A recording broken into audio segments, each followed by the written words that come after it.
Amathimba Matakuli athi kubukeka kusazothatha isikhathi esingaziwa ukuthi esingakanani ukuphothula ukuthungathwa kwabantu abavaleleke ngaphansi kwemfucuza yalesakhiwo esiyizitezi ezine njengoba bengenaso isiqiniseko ngesibalo sabantu ebebekulesi sakhiwo ngesikhathi sidilika.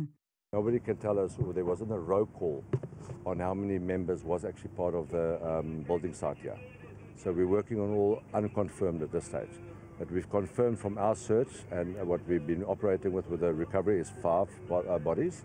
We are busy with the 5th one now, after which we'll just stop and then we're going to put the dogs through again just to do a further search for us and clear some of the debris on the top, and then we will be continuing to search on.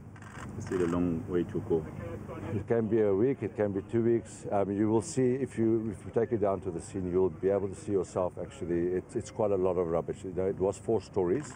Isidumbu ezine zitholakale izolo, ezisodwa satholakala namuhla.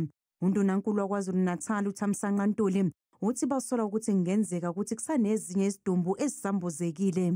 Sesithole ukuthi bana abakhishiwe khona omunye abazama ukukhipha njengamanje, kodwa uhambo oluselude ngoba basasuka nje wabe kuyizitezi ezine base sesitezini sesithathu abakafika sesibili nesokugcina.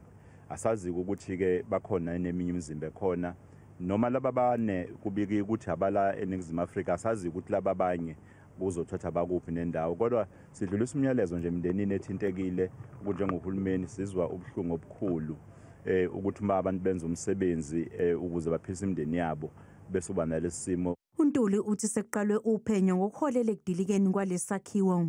Unophenyo kodwa oluqhubekayo lokuzama ukubuka ukuthi ngabe ngempela konke bekwenza kulandela imithetho yini, onjiniya abebekhona ngabe bebeqikelela yini, kuse udaba oluzoba isikhashanyana lubukwa ukuthi ngempela kwenzeke kanjani, kodwa kubalekile ukuthi bese sigwema ukuthi kungenzeki lokho. Ingakho sizoxoxisana noNgqongqoshe wa Public Works la isifundazweni senza necall kokazwelonke nomasipala bethu. Uphiko lwamaphoyisa eK9 lisebenzisa izinja ezihogela umkhondo uqinisekisa ukuthi abekho abantu abavaleleke ngaphansi kwemfucuza njengoba kuqhubeka ukuthungatha kulesi sakhiwo.